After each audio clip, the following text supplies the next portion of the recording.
Hello, everybody. So today's weekly session we'll be discussing about optimization algorithms, starting from gradient descent from the scratch, and then we'll proceed to RMS prop and AdaGrad. Those are the three implementation. Although there are multiple optimization algorithms out there in the market, but we are going to discuss about gradient descent from the scratch, about RMS prop, AdaGrad, one of the most widely used algorithms, and that would give you a brief idea of how to implement, although that's not exactly the implementation that I'm going to discuss, but that will make your understanding about optimization algorithms much better than it is at this moment.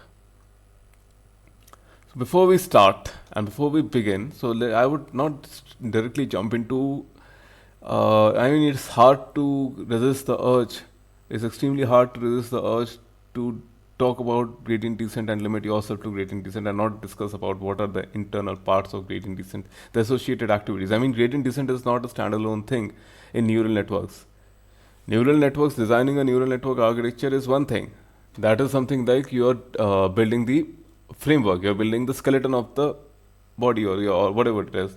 But how to run the blood and the neural signals through it is gradient descent. So it's then optimizing the neural signals and ensuring that the brain understands and learns in the right way, right manner, and in the right fashion so that the learning is proper and you reach the point you want it to be, or what you call as the optima. By this, I want to share the screen and let's look at this picture. Gradient, not gradient descent. So there are two perspectives. Like there's made of two words. One is gradient, other is descent. What is gradient? Gradient is like you have a point which is assumed to be a part of a curve. Curve we are trying to optimize on. What does the curve mean over here? So very, I think I personally struggle with this particular topic quite a lot, and the way it is presented, I personally I couldn't understand it for a very long time. But when I did understand, the things are much clearer, and I can assure that I have a way better understanding on this topic compared to the rest of my folks. Just an assumption, humble assumption. So this is what you're actually shown, like this particular curve which goes like this, which is said to be the cost function, and here you try to take a point and it tries to reach the center of the ball. So you are shown like it's a ball, and in a bowl you have a point which or a very small ball, and the ball tries to roll over and tries to reach the center, right? This is one perspective. Then you have another graph which comes up while understanding gradient descent. So now you're in a rough terrain and the ball is released at a top point. You want it to reach at the lowest point, but the ball doesn't might reach at the lowest point or might reach one of the lowest points, one of the low points, which might be local optima. If it reaches the lowest point, we say that it has converged successfully and it has reached global minima. But however, if it reaches one of the low points, not the lowest point, one of the low lying points, we call it as it has converged to a local optima. This is what you have always seen, right? This is what we have always seen. But what is it? Why this curve? And where does the curve come from, right? Where does the curve come from? That's the point. So let's see this thing. How do I draw paint? Good enough. So this is the optimization graph. This is the cost function over here, this axis. This is how we go. Let's say you took a point over here, obtained the gradients pointed downwards. This is now the new point, obtained the gradients. Why it is getting so bad?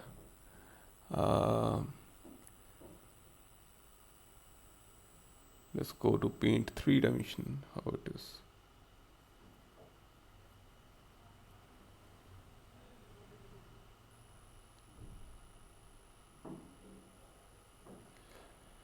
Where do I guys?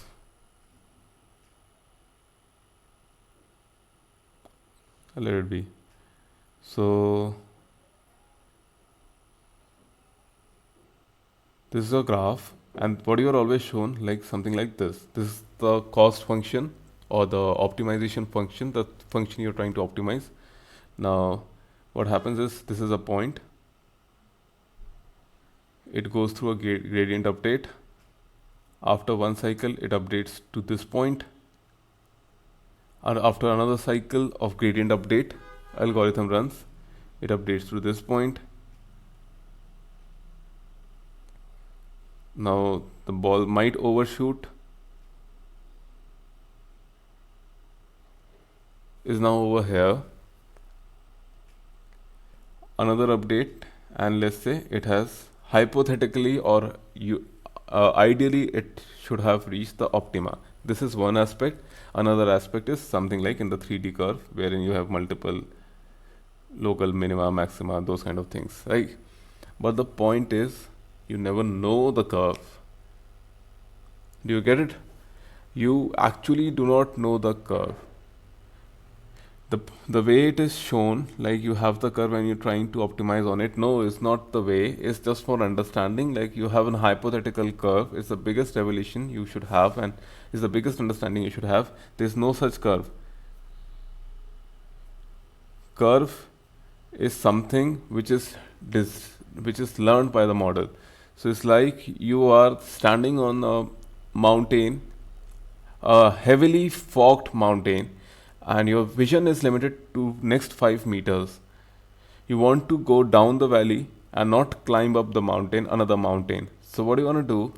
You go down the lowest valley in the valley, not even though in the lowest in the valley. What you want to do is take few steps, analyze your situation compared to the previous situation, and make the decision next. So that's how the curve is plotted. You are here, and you compare the situation how far it is from the optima. So you have your, let's say, y true, and you have y pred. So how far is the y pred from y true? You measure the distance. Based on the measure of the distance, you calculate the loss. Based on the loss, you calculate the gradient, and let's say gradient pointed in this direction, and you move over there. This is the new point. And based on the plotting of all such points, you assume that this might have been the curve. This is like y equal to x square. Right? This is what we are always shown. This is not it. I hope you understood the point.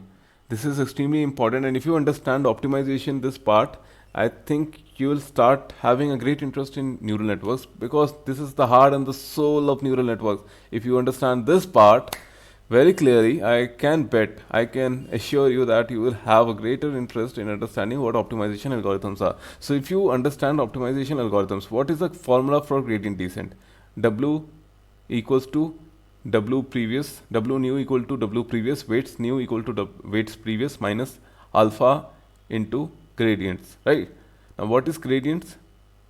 Is something that can be calculated via backpropagation, those kind of things, right? And what is alpha? Alpha is learning rate. So by what rate you want to update?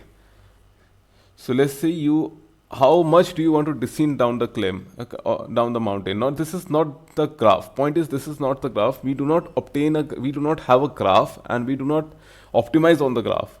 We have points, and it's a heuristic search which happens. It's a heuristic search, might be successful, might not be successful. Heuristic search which keeps on going in the random directions, and it reinforces in the direction it was bit more successful and close to the targets, and once it is unable to overcome the targets, it settles at one point. That's how it goes. So this is the understanding. There's no curve. The model does not know the curve. You have supplier data. Let's say you supplied some data wherein the points were x equal to 1, y equals to 2, x equal to 1, y equal to 1, x equal to 2, y equal to 4, x equal to 3, y equal to 9, x equal to 4, y equal to 16, x equal to 5, y equal to 25, x equal to 6, y equal to 36, and those kind of things. So what happens over here is you have different points and the y is getting doubled. The model does not know. You know that this is the curve. You know that this is the curve y equal to x square. Model does not know. Model tries, it tries to learn, obtains the cost function. The cost function is something like this, and the model and the points are being plotted simultaneously depending upon how far it is from the cost ideal thing. And once it reaches the minimum, it stops over there. And then we say that the model has converged. So you never have the graph, you have the data, you have the points. Graph is something you understand, not the model. The model is a bunch of points, bunch of x and a bunch of targets, bunch of points and bunch of corresponding targets. Model does not understand it, does not give a damn about the curve or the graph. All it is concerned about is the data and the y, and it tries to optimize by plotting those points and trying to reach closer and closer to the targets. In this process, it might reach the optima or it might settle in a local optima. If it settles in a local optima, that might also be the scenario wherein it tries to update itself but is reaching some bad points and thereby it settles over there. How to overcome that? That's why we say if you have stagnated in a local optima or this kind of thing, plateau, what we do is change learning rate. Reduce LR on plateau. One of the most common tools. Reduce learning rate on plateau or those kind of things. So you want to proceed gradually, or let's say you're stuck over here. What happens in cyclic learning rate? It suddenly increases learning rate so that you can jump out of it and proceed further with your search. Then you decrease the learning rate. Increase the learning rate, decrease the learning rate.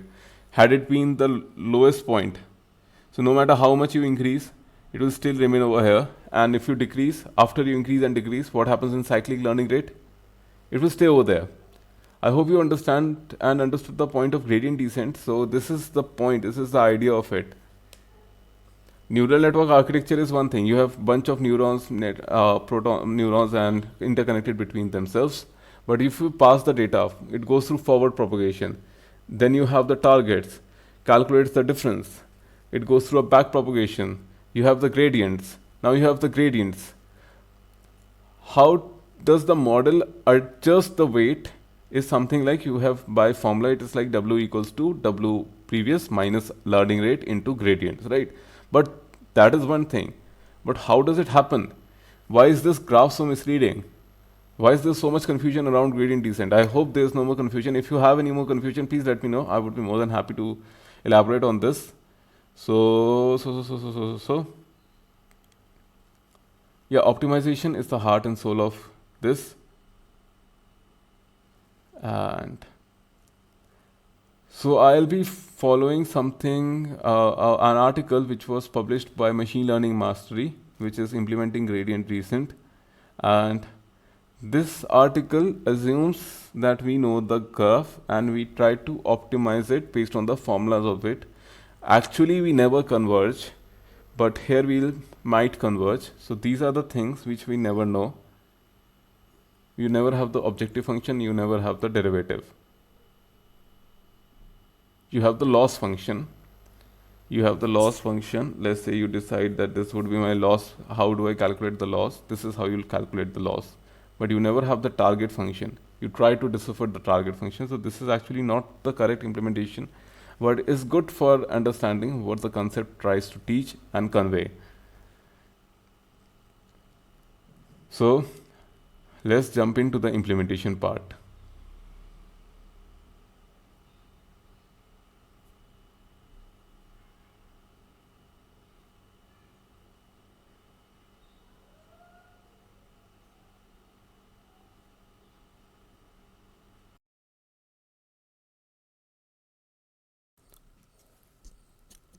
So before we continue in implementation with the implementation of gradient descent, so let's understand how to actually just a mock demonstration of how to implement, how to calculate how gradients are calculated. So very simple.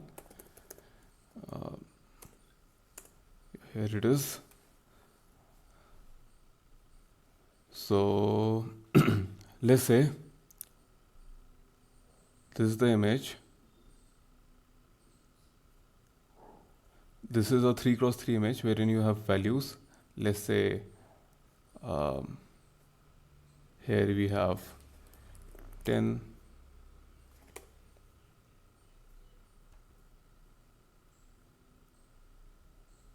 How do I track this?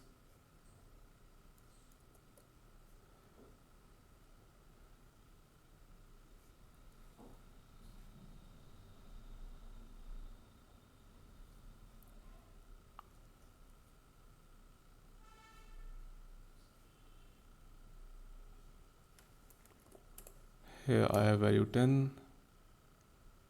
Here I can have value, let's say anything, 0 to 250, 500 or 90, anything. Here I have value. Here I have as the value, let's say 75. Here I have value as some random thing, 110.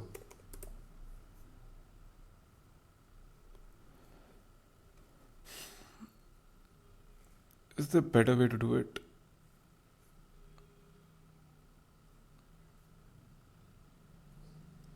So let's say this is some random image. On the left hand side I have fill in the values, just fill in the values. And over here we have the images. Over here we have the gradient values.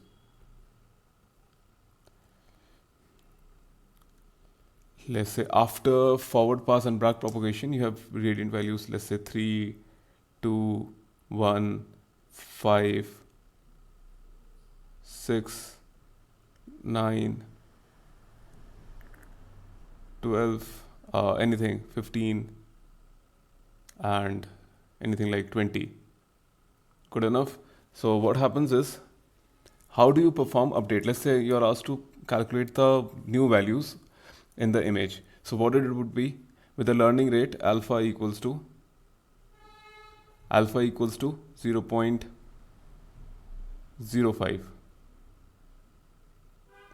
Alpha equals to 0.05. How do you update? 10 would be now changed to 10 minus alpha into 3. And similarly for all the locations, if you are asked to perform the minimization optimization or the gradient descent, if you are asked to perform maximization operation, which is gradient ascent, what would you do? Replace it with a plus sign. That's it.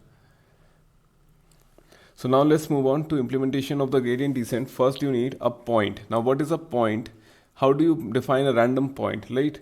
So you need to define a range within you want to apply your sample space to. We are defining, all we want is from -1 to 1. np.random.random gives the random integer, random floating point. How to obtain something within particular range? The formula for that is lower bound plus range into random. Our value taken from the random distribution, multiply it with the range and add it to the lower bound. That's it. So this is the range, this is the range, this is the random value. How many random values you need? Length of the bounds and the lower value. That's it. So what I need is a sample, or let's say my point, sample space point, which or the author calls the solution. Now for n iterations, what do you need to do? First calculate the gradient, right? What is the gradient?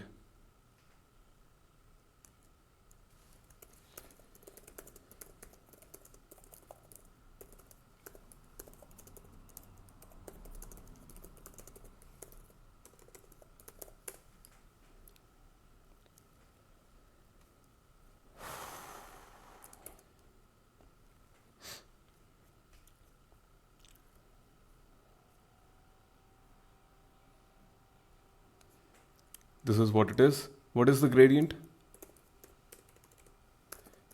Gradient would be equal to the derivative of this whole thing This is ideally not correct. The reason which I already discussed, we never know the objective function and we never know the derivative, but whatever it is, just go along with this. So ideally what we do is calculate gradients by taking those partial derivatives and with respect to the cost function, and we select a cost function, we have the ideal targets, and based on the differences we calculate the gradient. But this is, let it be just for understanding.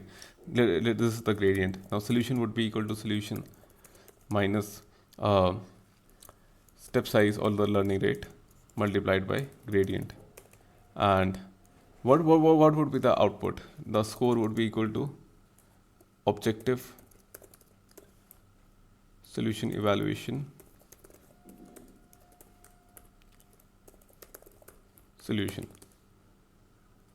Good enough.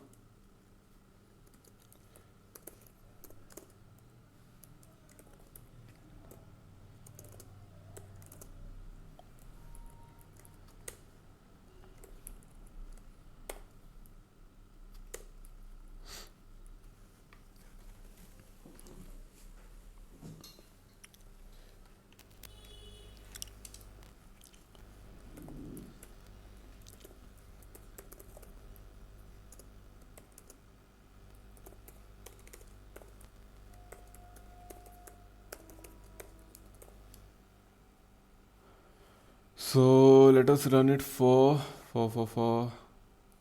let us run it. I guess we'll get an error for n iterations. No, we didn't get an error.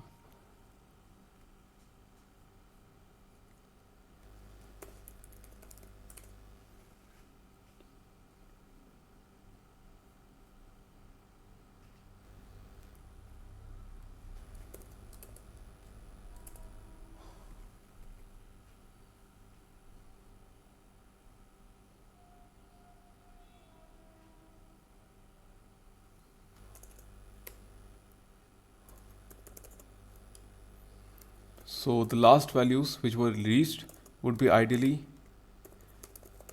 be the my best values, and that's what it is. It is ideally the lowest, what do you say, the lowest value of the solution and its gradient. Good enough. Now if you want to plot it, how you gonna do it? So if let's say you want to plot it and implement a better, let's say for plotting, what you're gonna do is add some lists for visualization purpose only. Let's say solutions equals to list, and you add scores equals to list, and every time this is calculated, so what you do is, all right, solutions dot append solution and scores dot append solution eval. Now this happens within this particular range, -1 to 1. So what we do is, let's say I want to have inputs wherein my inputs are range -1.0 to 1.0 and with a step size of 0.1. Last one is +0.1 because I want to reach 1.0, right? And what are the outputs? Outputs would be equal to the, what do you say, objective inputs. These are the inputs and outputs value. I want to plot them. If I want to plot them, what I'm going to do is,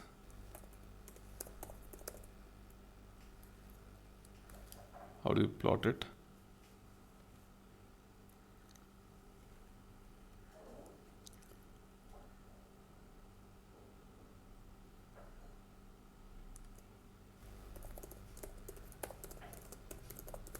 Inputs, outputs. On top of this plot, I want to plot the scores,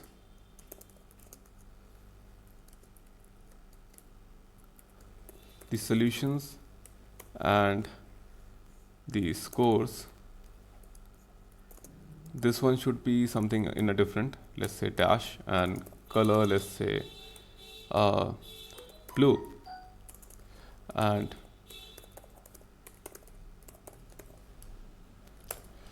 let's see this running. Solutions is not defined, obviously. So what should it be?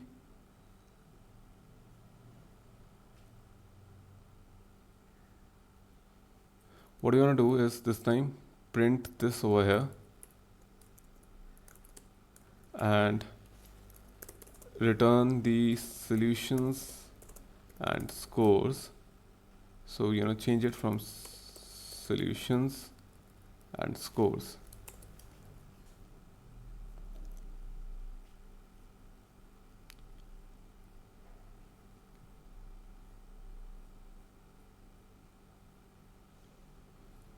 What is the dimension of solutions?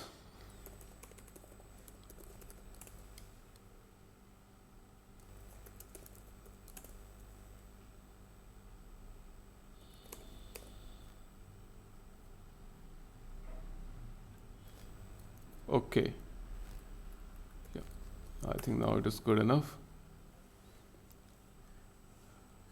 So you can see this was the starting point and it finally converged over here.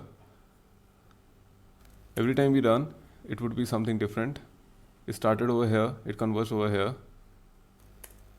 This is the ideal scenario. This would never ever happen. It started over here, it finally converged till here. And to make it more prominent, I think we can change the color to, let's say, green. So it started over here, it ended here. So those kind of things. I think you have understood what I want to say, and yeah, this is good enough. Or if you want to have a better understanding, this could be it. So it started over here, then here it goes. But this is not actually how it goes, but for a good understanding, if you want to have a superficial understanding, this is how it happens. Now we have understood gradient descent from scratch. Now we're gonna move on to what to say as RMS prop or those kind of things. So that would be the second part of the video. And finally we are yet to discuss switch activation. That won't take much time, but that's what it is. Alright, let's move on to the next topic, which is implementation of gradient descent and RMS prop. Hey, so let's resume with the topic of AdaGrad. And this is, if you understand AdaGrad, it will be much easier to understand RMS prop. So AdaGrad is a bit different, and then we have gradient descent is the vanilla type, is the simplest form of gradient descent. Then there have been numerous different versions and modifications with the gradient descent, different types of modifications to adjust the learning rate automatically, to added more parameters and those kind of things. So I had to have a better convergence, faster convergence, better and faster convergence, or more accurate convergence, less deviated convergence, so that it does not go haphazardly, it goes smooth in a linear way, which improves the speed, which improves the convergence time. So those are the different types of what you see as AdaGrad, AdaDelta, be it RMS prop, be it any kind of different optimization apart from the simple gradient descent. So those are the things which you set as optimizer equal to Adam or whatever you want to set, right? Either you set the basic one, which is stochastic gradient descent, which we just discussed, or you can do as RMS prop, or you can set it as Adam, or you can set it as something else, wherein the different but whatever you do, try to understand what you're trying to do. Yeah. So that is the optimizer part. Now let's understand AdaGrad. And before we jump into AdaGrad, there are a few things I would also like to share, which is so there are three kinds of gradient descents which we have. So one is simple gradient descent, batch gradient descent. Second is stochastic gradient descent, and third one is your mini batch.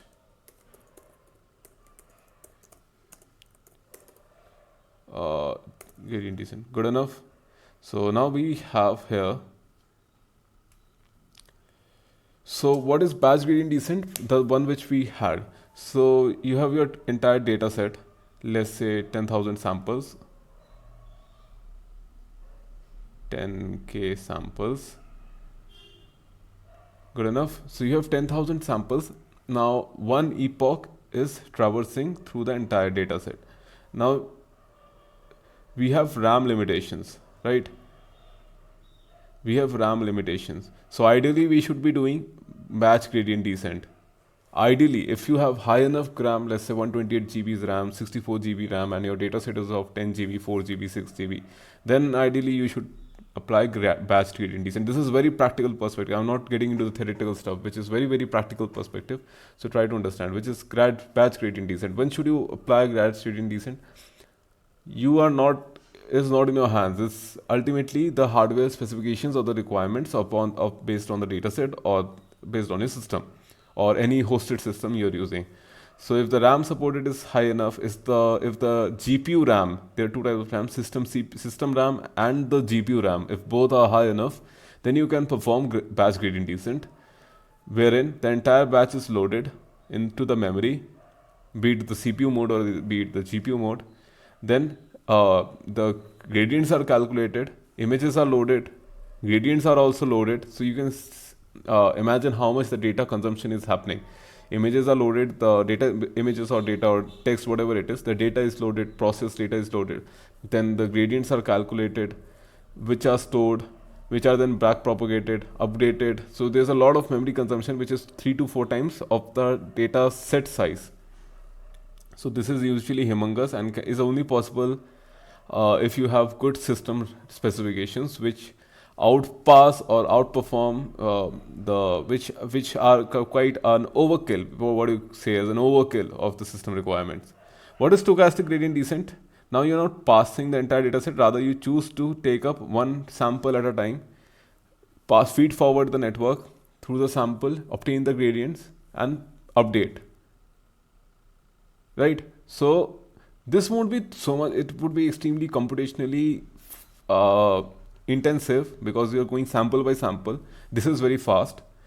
Convergence is extremely fast. Convergence is slow in this case. Why? Because taking one sample at a time obviously would take a lot of time. Like you fetch a sample, take it, update it, then you pass on the gradients, then take it, pass on. Wherein in the first case you had taken the entire data set, calculated the gradients, and then made a major update.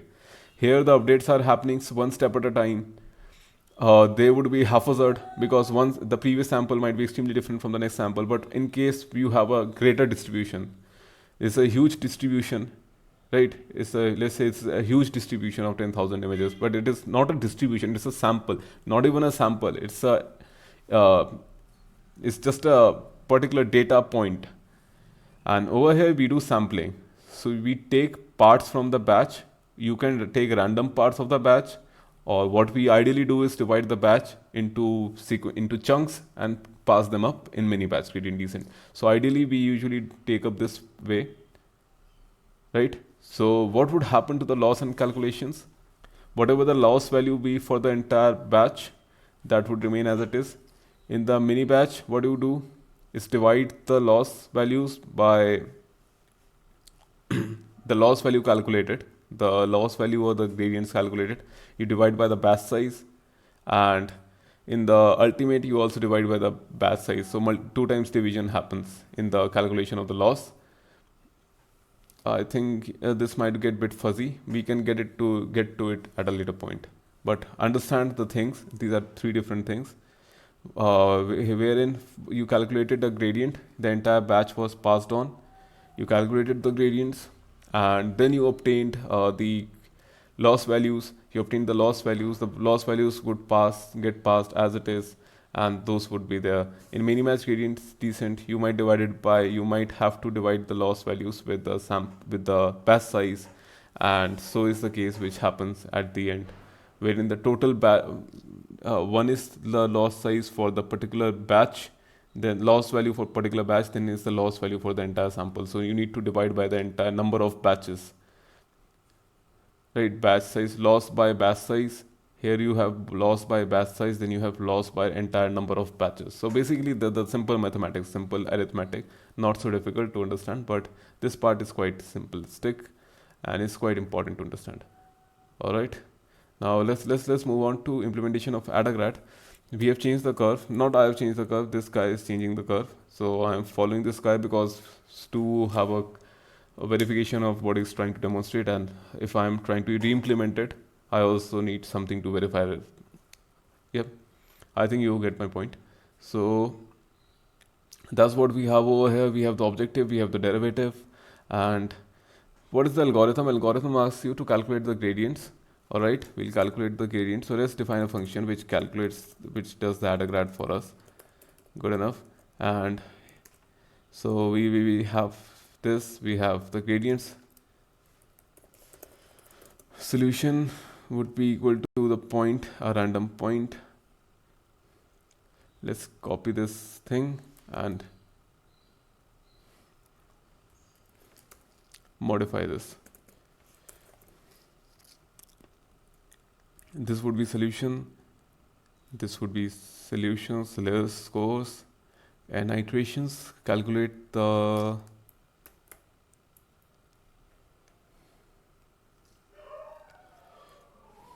so this time it would be a two-dimensional because we have x and y.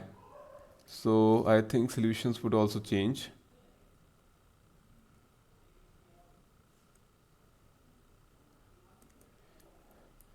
So there's one thing which needs to be there. What is the algorithm asks you about? Asks you to calculate the gradients would be the partial derivative with respect to w. And once you have the partial derivatives or the gradients, the square of the gradients gets added to the sum of accumulated gradients. And then we have the weight parameter update, which is given by this formula, right? One of my most favorite topics is optimization, and if you hate optimization or if you fear optimization, this is what you need to learn about optimization, because optimization, if you understand optimization properly, because it's very very fuzzy, like you're given a formula like repeat w equal to w update whatever it is, so that seems simplistic, but what actually happens nobody understands. What exactly is neural network? Nobody understands. What exactly is neural network? Can you tell me what exactly is neural network? Neural network is nothing but a bunch of mathematical functions. What is neural network?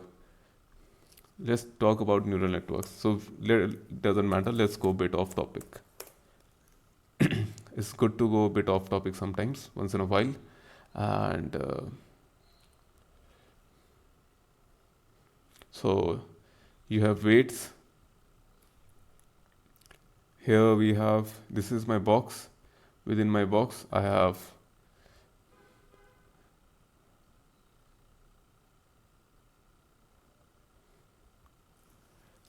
this is one node. So are multiple cases.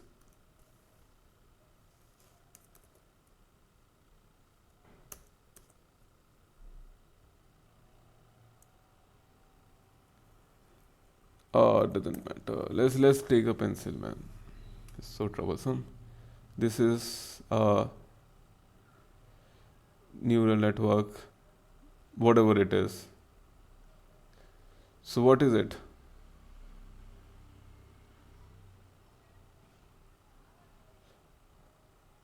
Here we have input vector.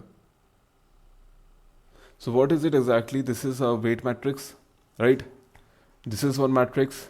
This is another matrix containing weights. This is another matrix containing bias. This is one matrix containing weights. This is another matrix containing weights.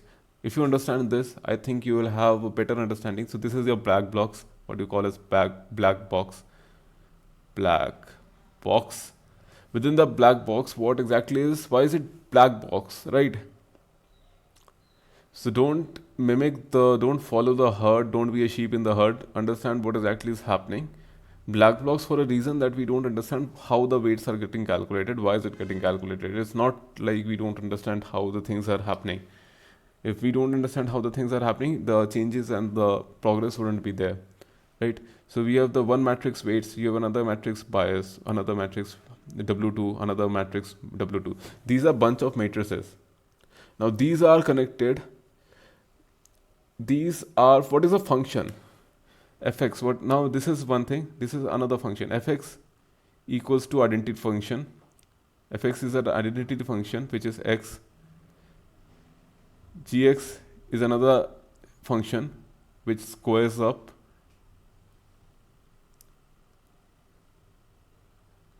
And hx is the third function which is a modulus function. What you do is, what you exactly do is take the fx, gx, hx, and let's say I make a function which is f of g of h. What is it? It is modulus h x being squared, modulus x being squared. You know how to interpret composite functions, right? Modulus h, go from right to left. So modulus x being squared and that being an identity. Now let's reverse the pattern. Let's say gfh. What would it be? Modulus h being an identity, then being squared. So there are multiple things we can do, and based on how these are connected is similar, is analogous to how the neural networks are interconnected over here. If you attach some weights over here, that is also something similar to this. So that's weights and biases. So this can be inferred as a single function, not exactly, but can be inferred, or what we call as low level features. This is one type of function. This is another type of function. This is another type of function. These are interconnected in some manner with the help of weights and biases. So these are actually matrices or kind of functions. So this entire can be considered as a big and huge composite function. And within the huge composite functions, you have multiple chunks of little functions which are doing their part in extracting out information from what is being input to them and fetching out an output based on whatever the target should be. So self-adjusting functions is the right word for neural networks, not black box. Try to understand that. I hope this was clear to you. Now let's proceed. So you have calculated the gradients, then you have ST, which is sum of, we also need another thing, which is squared sum gradients. And finally, we have the weight thing.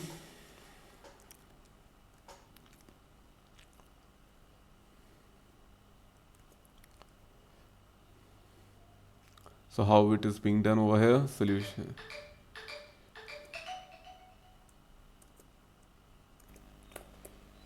So we need a floating point. Sorry for the disturbance. So whatever the bounds be, take the shape of the bounds, you get the sum of just initialization of the array. Array initialization, once we have an array initialization for n iterations,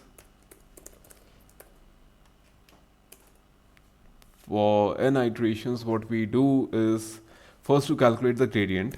The gradient would be equal to derivative, which is nothing but this 2x plus 2y, x square plus y square if derivated. The circle being derivative is 2x 2y, good enough. Derivative, pass the solution point 0, pass the x value, pass the y value.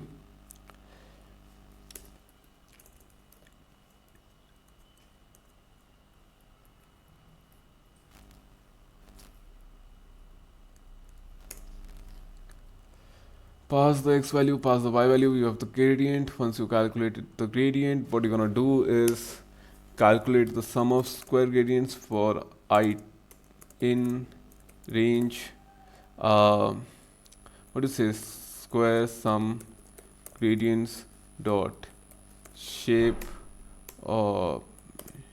0.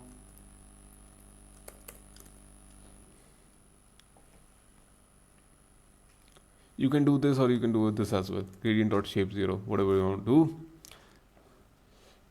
Or rather, this should be the ideal thing, because for all, we are traversing across the gradient, right? Ideally, that would make the code seem logical. So for gradient shape equal to 0, what we're gonna do is square sum gradients I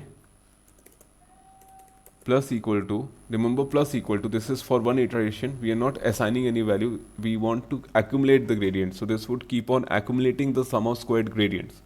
That is what this algorithm shows. Accumulated sum of gradients. Accumulated sum of gradients would be nothing but gradient I raised to power 2. Now you have calculated the sum of square gradients. This step is done, this step is done, this step is done. Now we are left with the third step.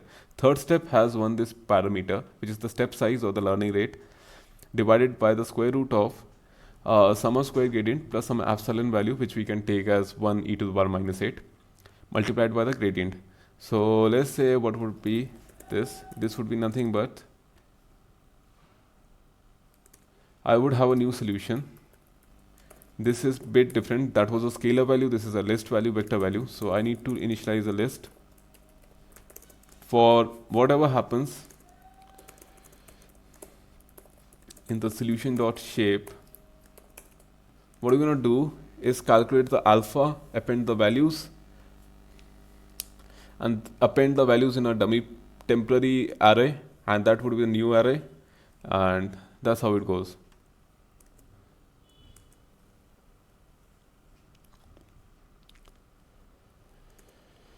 So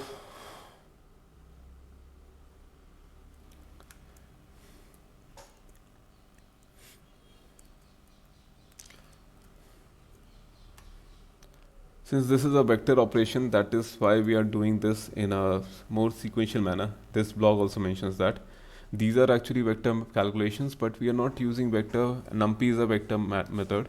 We could have done vector calculations, but that would have made the understanding a bit difficult. Now we have obtained an array of solutions. Now we are traversing the solutions, wherein you have the points. Within the points, you need to calculate the parameter, which is alpha, or anything. Alpha parameter can be considered as this, which is step size divided by sqrt square root of sum squared gradients I. Now, what is the difference between vectorization and iteration? Vectorization removes the for loop. Whenever you can remove the for loop and replace it with a single line, that usually happens in NumPy. The operation is usually faster and more lesser code, but it's difficult to comprehend at a beginner stage. So let's not get into that. That would be a bit of homework, or we might discuss it at a later stage as a separate video wherein I discuss and explain a very vital point, which is vectorization versus iteration.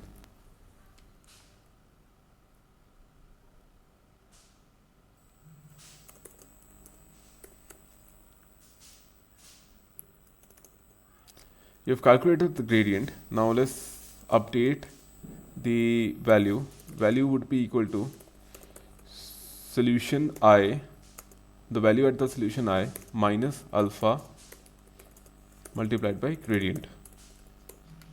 Now what you do is new solution dot append value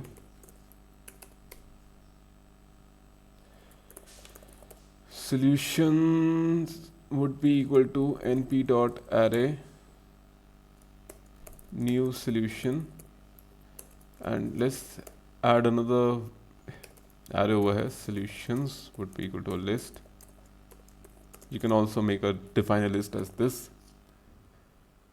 So let's say solutions dot append solution, and another factor which we always calculate is solution eval. The value at that particular point would be nothing but objective solution 0 solution 1.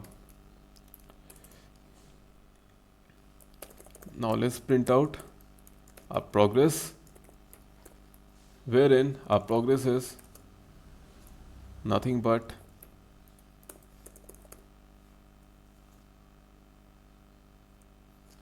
how do you print out this?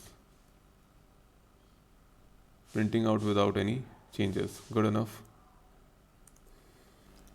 Solutions and solution eval. Return solutions. Now let's test it out.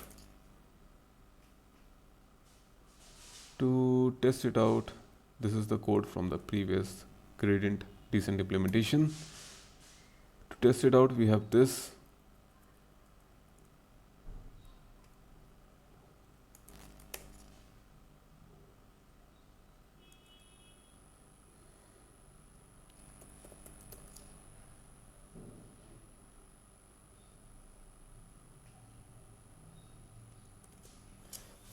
Okay, I'm not getting a good visualization. Why is so?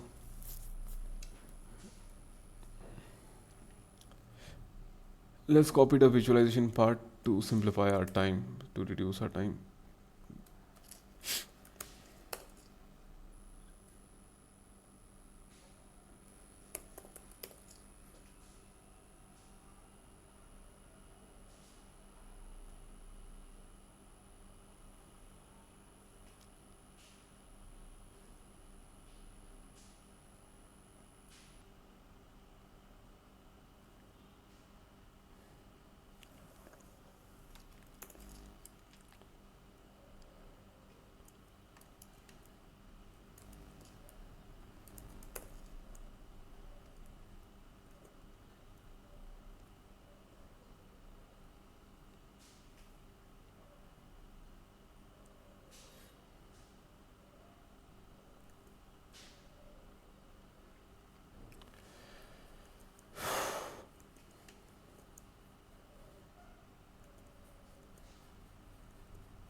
The solution index 1 is not happening. Why is it so?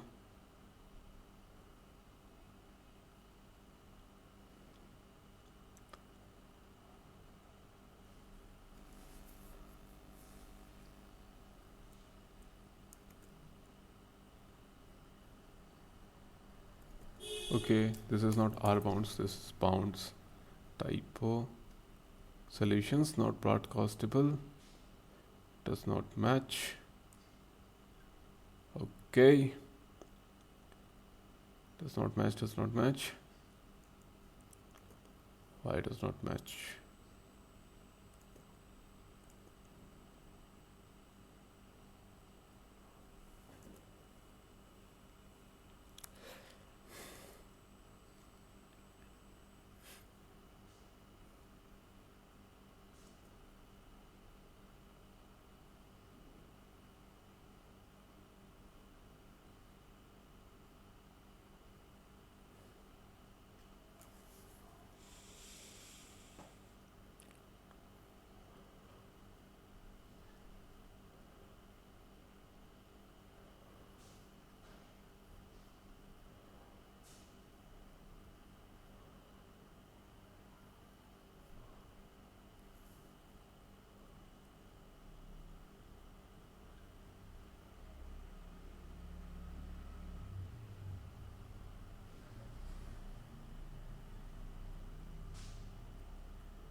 Oh, what the hell?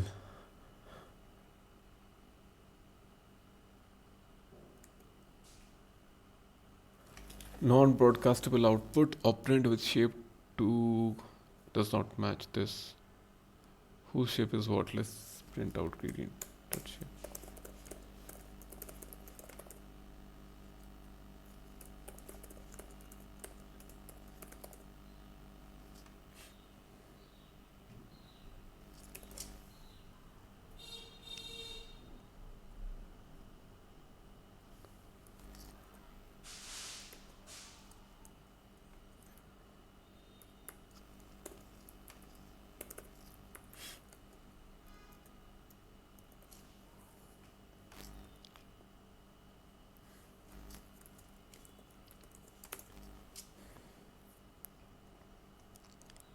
Non-broadcastable output operand with shape 2 does not match the broadcast output 2, 2.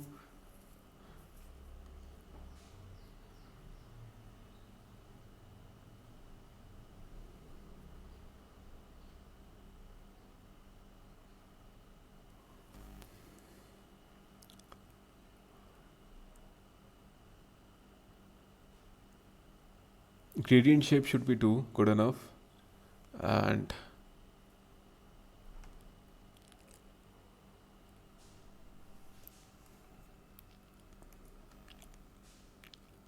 very strange.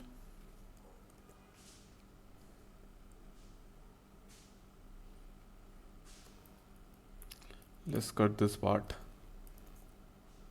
Let's keep it over here for future reference. And yep.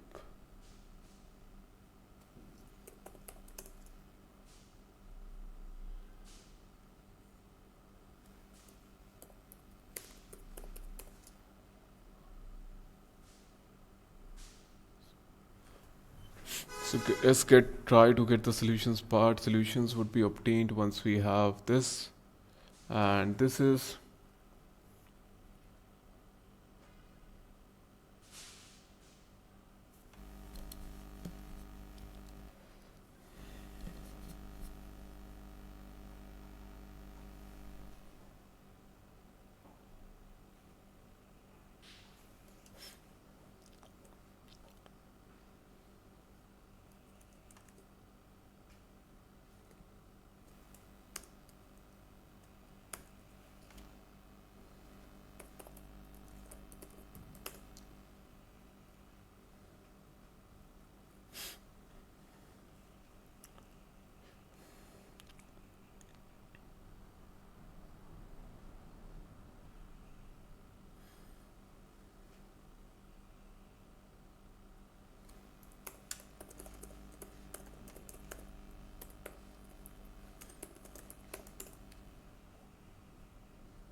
okay. The solution was a point. The point is gradient is changing its shape. Once it was one-dimensional single array, then it became a two-dimensional, then it became 2 comma 2 dimensional. I think something is going wrong. That would be the point is we've defined the range, we have defined the bound. The x should be from -1 to 1, and so should be y from -1 to 1. Now we are starting the add a grad. Pick any point. Starting point is nothing but solution. We started from here, which is a 2-point thing. Some square sum gradients would be equal to 0 0 for dash in range of bounds dot shape 0, which is obviously 2. So we have 2 points. Some square gradients.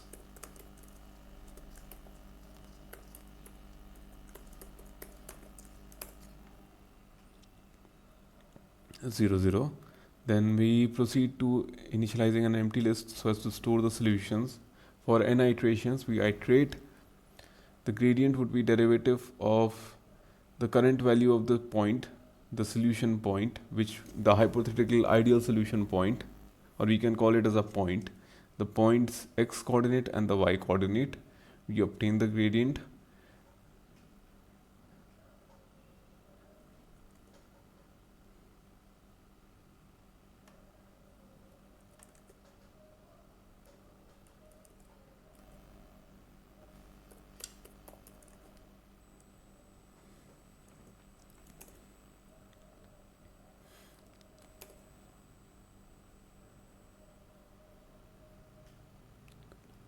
After you obtain the gradient, what happens is gradient dot shape 0.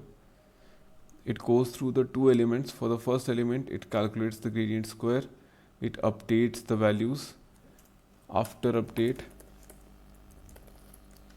new squared sum gradients would be equal to,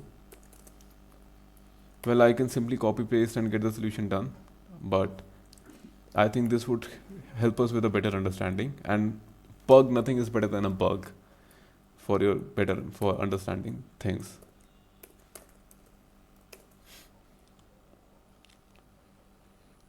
It started with 0 0, it's now this.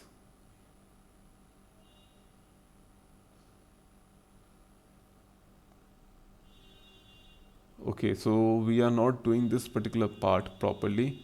Sum of square gradient is keeps on accumulating new and new gradients, and it's appending it. Sum square gradients plus equal to is not a good operation to write.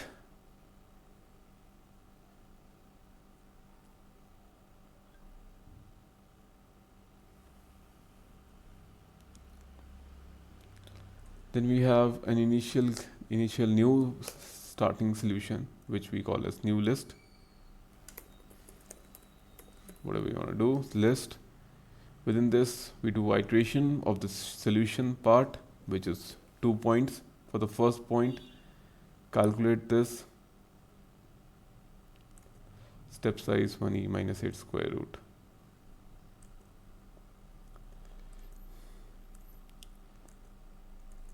Oh, gradient I.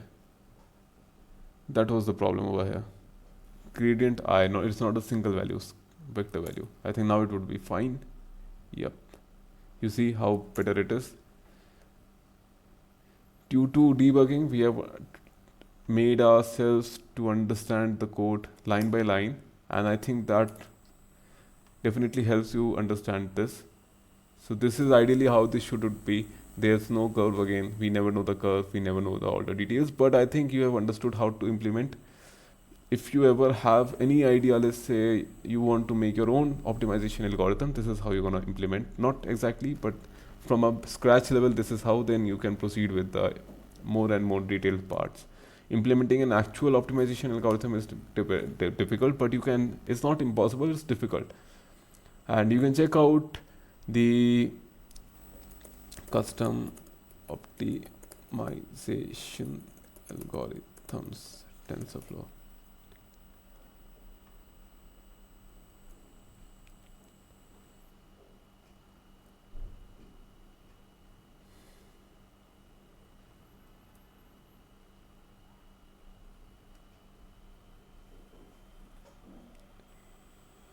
So these are the methods to create a custom optimizer. We'll get on this at a later stage, not now, but it's not impossible. It's possible, very much possible, and we can discuss this at a later point, maybe the next weekly discussion. We are yet left with discussing the contrastive learning. That is a heavy topic.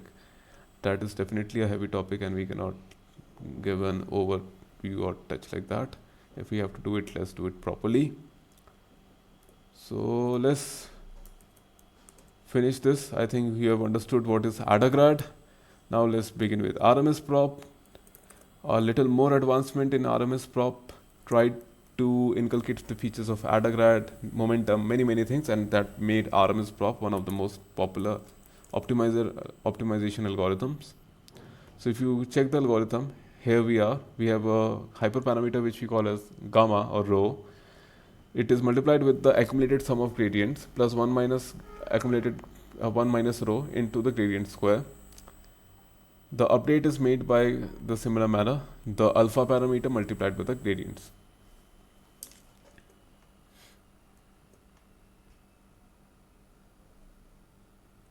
So let's copy this and do our updates. Hopefully it would be similar. If not, we can make it happen. Yeah. And yeah, good enough. So I think you have understood a lot.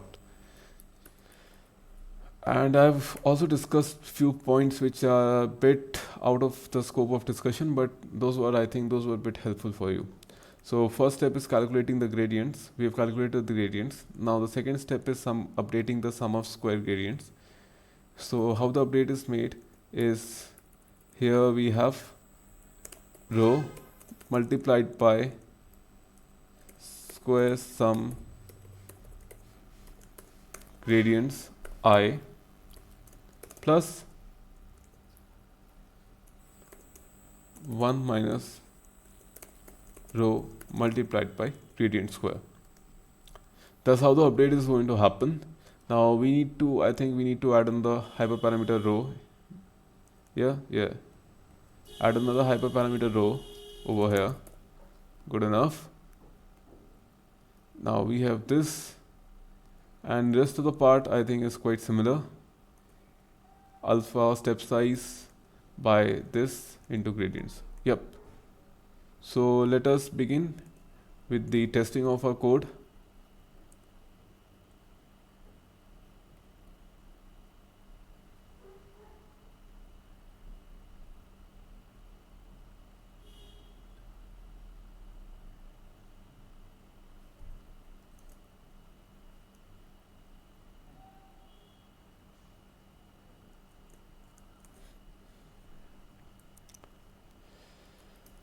And let's add the row parameter. What have they added? Row parameter is 0.99.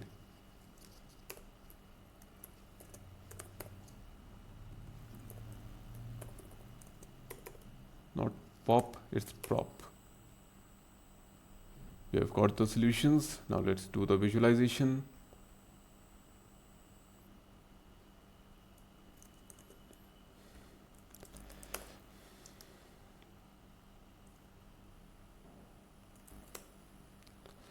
I can take this particular part of the visualization code which is modified.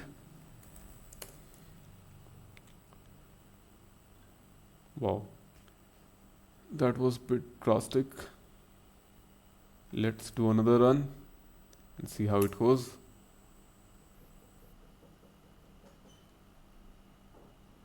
Good enough. So we are done with the RMS and AdaGrad implementation. Now let's wrap up the session by discussing another interesting activation, which is switch activation function. Why is it so interesting?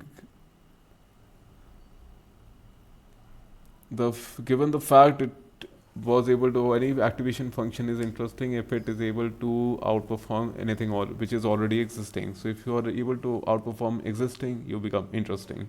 Yeah, so that's the rule of the world. Yeah, that's the rule of the damn world. If you are able to outperform anything, you start become interesting. If you are not, if there's a stagnation or there's anything like that, you become dull and blatant. So that's why we need to keep on working ourselves and keep on improving ourselves. And there are times of downfall, but no matter what, you need to don't get disheartened, and because that doesn't lead to anywhere.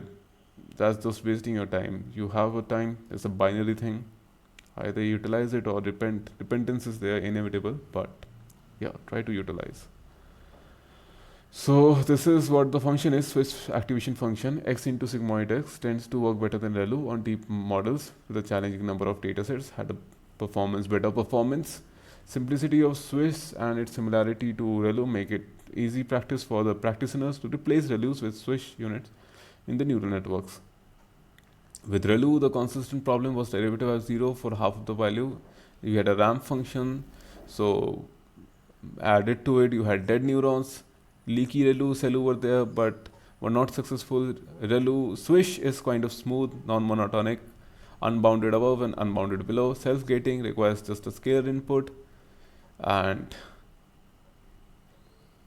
outperforms CeLU in the range of 50 to 40 layers in every batch, suggesting the performance difference between two activation functions remain even after the varying the size. Obviously, the real potential can be judged only when we use it for ourselves and analyze the differences. This is a function. Feel free to implement Swish. So that was a brief introduction to what Swish activation functions are. I think today's session was quite fruitful and you've understood and gained a lot. Still, we have left with the custom optimizers, and we are still left with what do you say as the self-contrastive learning. That's a heavy topic. So we'll get to that. That topic will take 40 to 50 minutes of its own. So including that in a weekly session would be a bit heavy. So I might put up a topic or a video which is dedicated entirely to it. Alright, let's wrap it up here. I hope the session was fruitful and helpful for you. Please appreciate the efforts by subscribing, share with your friends. If you have anything to ask, please ask. I might conduct a question or quiz kind of thing or a project based kind of thing so that I'm able to interact with you. So I've not been interacting with you guys lately, and I recently felt the need to interact with you so as to have a better understanding of what you actually need and if I'm able to convey the message properly. So I was thinking to have a one-on-one catch up. If you want to talk to me, feel free to do same and let me know. All right. Take care. Bye bye. Good day.